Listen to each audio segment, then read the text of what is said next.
अरे अक्का मुंधियार करते कहाँ भाटा भाटा के चिल्लावत जावत हो गवई जात होगा बेचे बर। हाँ मराली काए सुनना बताना भाटा के संग संग और कुछ रखे हैं जो महंगा आलू धरे हो भाजी धरे हो और भाटा धरे होगा।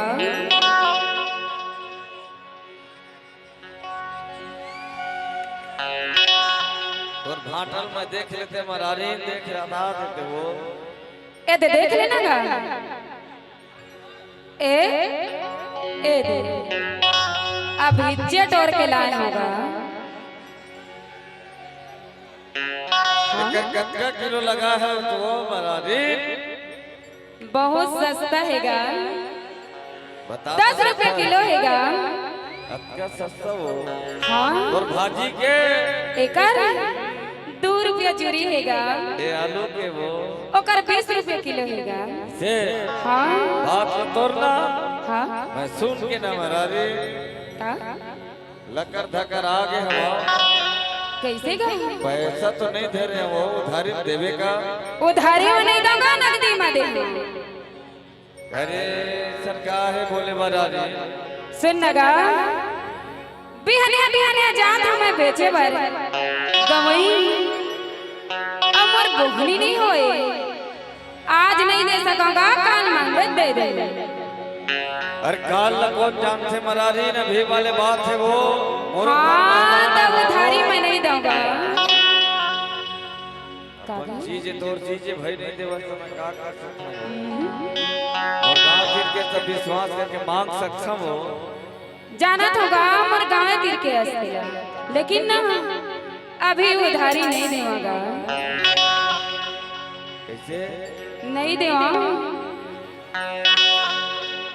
दीही के गाय हमारा नहीं दे दे वो नहीं देवागा।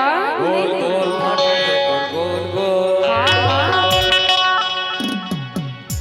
देवे के नहीं देवे बोल बोल अच्छा वचन धरे हम उधारी माँ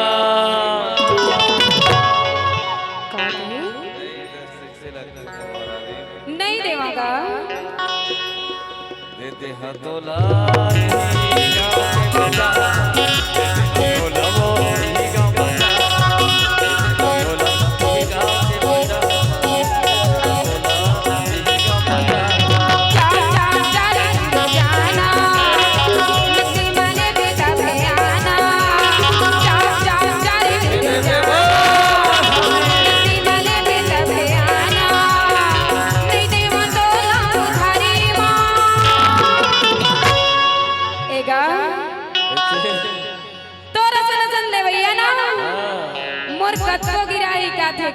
बाजार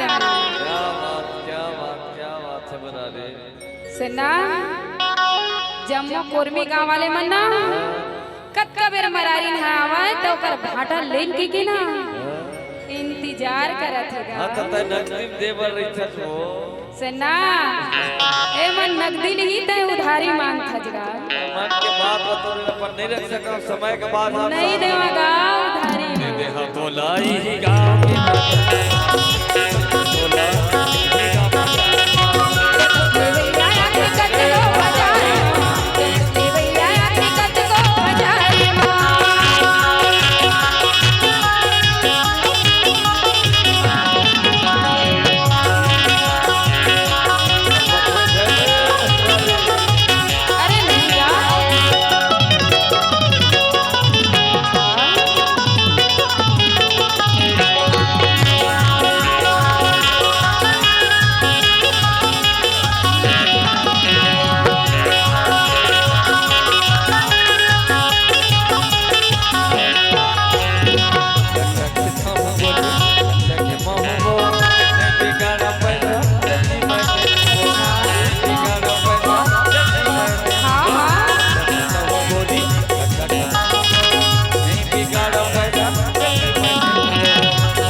होगा, लेकिन ना अभी उधारी नहीं देवागा।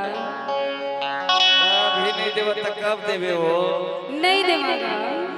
दे दे हाँ तो लाई ही गाँव के बाजार, तो लाई ही गाँव देवरिया आता करते को बाजार में, देवरिया आता करते को बाजार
ए देना तोर नाला अपन खाता में लिख ले होगा। अब देवे मरा रे।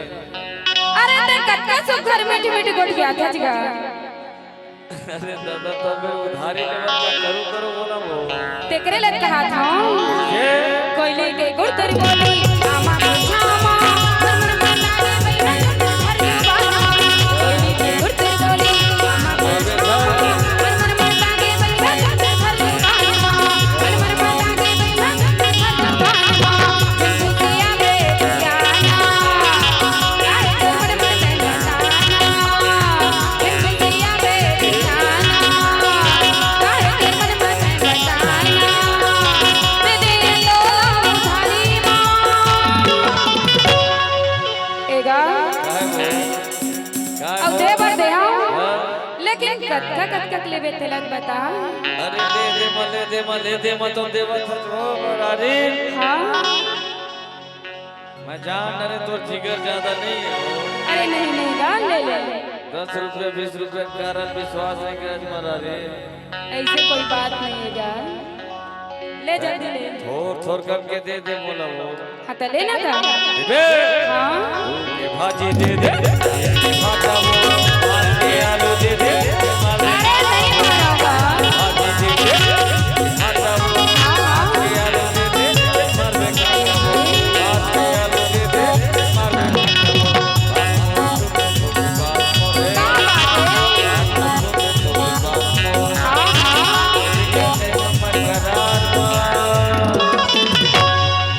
आज तोला दे देता हूँ अब काल मुना दे दे दे। ऐसे हाँ आप विश्वास करा था जो हाँ गा अब देवे देखोगा अच्छा बोले काबर मजाक करत रहे मरारी। अरे ऐसे कुछ बात नहीं है। अरे क्या मन है तो कई ठीक बात सत्य बनावे ता। अच्छा दे दे हाँ दो लाई बोला वो दे दे मोलाई गाँव के बाजार में, दे दे मोलाई गाँव के बाजार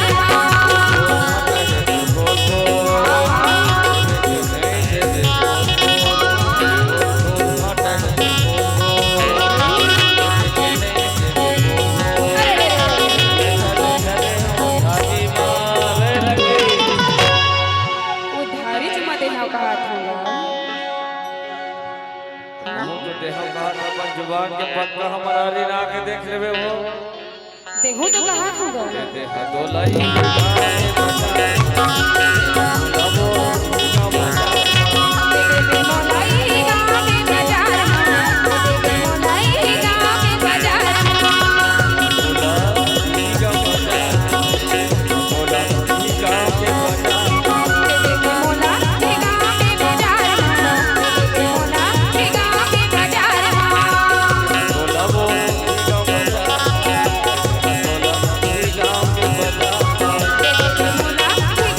बाजार